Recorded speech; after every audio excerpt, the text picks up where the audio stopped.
It's the home team on ESPN 106.3, Ken Levicka, Dean Thomas, Joe Colella. And it's always good, and I've actually been out here now the last 3 years to be a part of this golf outing for the Business Development Board of Palm Beach County. And this is actually the 29th time they've done this. And they're here at PGA National, and we've been talking about it all day. When Kelly Smallridge wakes up in the morning of this golf outing and sees the weather and sees how everything's going to play out, has to be a pretty satisfying feeling. And Kelly joins us now here on the home team. She's the president and CEO of the Business Development Board of Palm Beach County. I'll already say congratulations, because it really doesn't get much better than this. No, this is definitely a Chamber of Commerce day. Yes. I think in 29 years I've only had one golf tournament partially rain out. So we're very fortunate. Yeah, this is really, really impeccable. Congratulations on everything.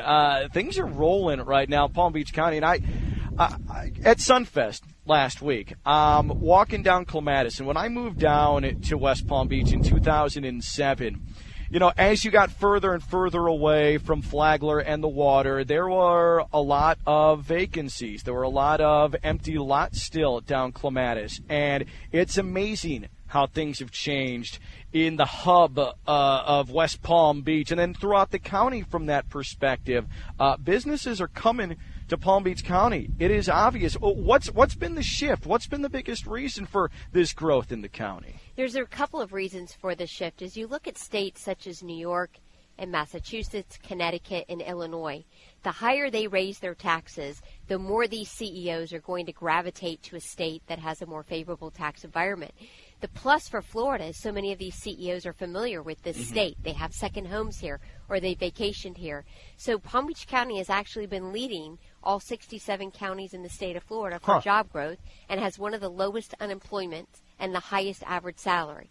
So those are good economic indicators, but not only is quality of life attractive, but it's a very competitive and affordable area compared to other places in the Northeast. If you make $1 million in New York, and you make $1 million in West Palm Beach, you pay $127,000 just in state taxes that you never pay here in Palm Beach County.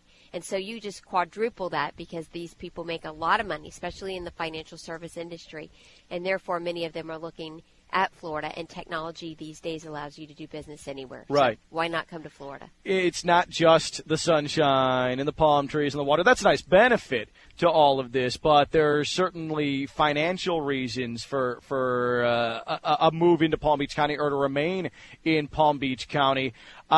When it comes to how competitive Palm Beach County is with the state, how has it gotten to the point where Palm Beach County is number one? Because, you know, obviously Dade and Broward and the west coast of the state, there's a lot of attractive options as well. So why has Palm Beach County been able to set itself apart? How has it gotten to that level? So let's take a look at the assets of this county. Access to 3 ports, 3 international airports, a young and thriving skilled workforce, very diversified, multilingual, great public and private schools, one of the only A-rated school districts in the state of Florida, access to I-95, the Turnpike, variety of different transportation options, affordable housing, universities that work in alignment with private companies to train students for the right jobs. When you start to add all of that up, and a government that is pro-business, you really start to see why Palm Beach County is leading this area. Add in there 42 miles of ocean, 2,000 square miles,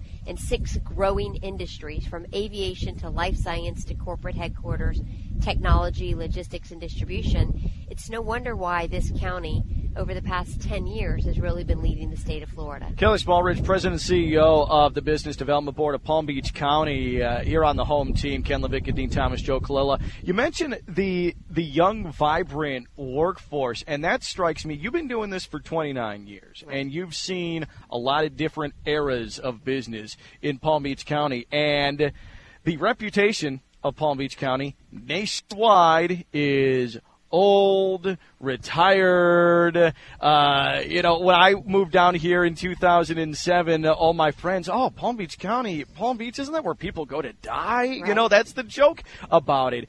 But that's not really the case. Correct. In reality. It is amazing how many young people and young professionals there are in Palm Beach County. And I've got to think that's vastly different, though, from what you experienced 15, 20, 25 years ago. You're exactly right. And if you just look at our vibrant downtowns, you'll see this millennial workforce really looking to move into areas such as Del Rey and West Palm Beach and even into the Gardens area.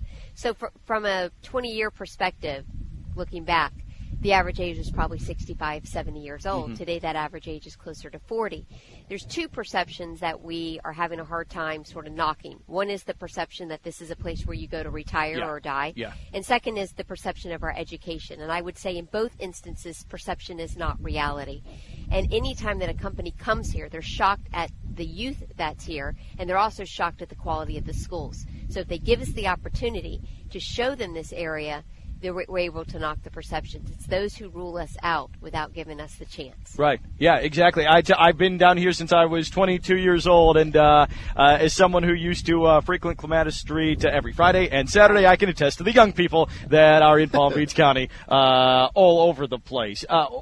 Types of industries, that's become real diverse as well, especially over the last decade or so. What are some industries that some, even living in Palm Beach County, maybe wouldn't expect are starting to take up residence here? So most people don't know there are 630 aviation aerospace engineering companies, and that Palm Beach County owns the giants of aviation, Pratt Whitney, Sikorsky, and Lockheed.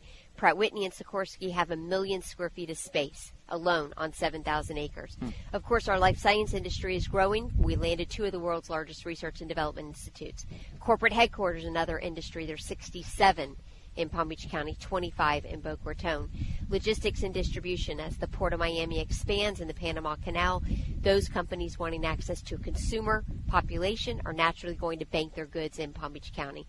And then the last one I would say is business financial services, hedge funds, private equity, wealth management. They're coming in droves to this area. We call it Wall Street South, but they are the ones that are coming in with average salaries of $1 million. So, Kelly Smallridge, President and CEO, Business Development Board of Palm Beach County. That brings us to today, this golf outing, but also the various events that you do. What is the importance of bringing all of these businesses and these business leaders together? What is the ultimate benefit from that? So the ultimate mission of the Business Development Board is to recruit, retain, and expand companies and create jobs. The benefit of events is that we bring these business, government, and education leaders together on a regular basis to support us in our efforts to diversify this economy and create good quality jobs. So the people that you see here today playing golf are members and supporters of our efforts to bring those jobs to Palm Beach County. And the more that we can spread information and educate our leadership on the quality of this economic development infrastructure system that we've developed, the greater our chances of getting new prospects and CEOs to look at this area to relocate. Now, Kelly, before I let you go, I need to get to the really, really, really important stuff here.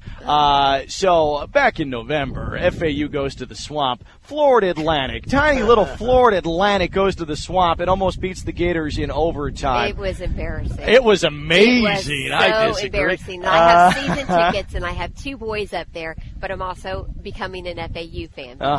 Look at FAU and what they're doing to our economy and the impact they have. So, yes, it was so embarrassing. And I don't know if they're in the lineup for this year, but I would say they probably would give us another run for our money. I would agree, and I don't think Florida's scheduling FAU anytime I don't soon. blame them. Are the Gators going to have a quarterback this year? I have no idea. I have no idea. You're an important person in this state. You need to tell McElwain, get on this, okay? I totally agree.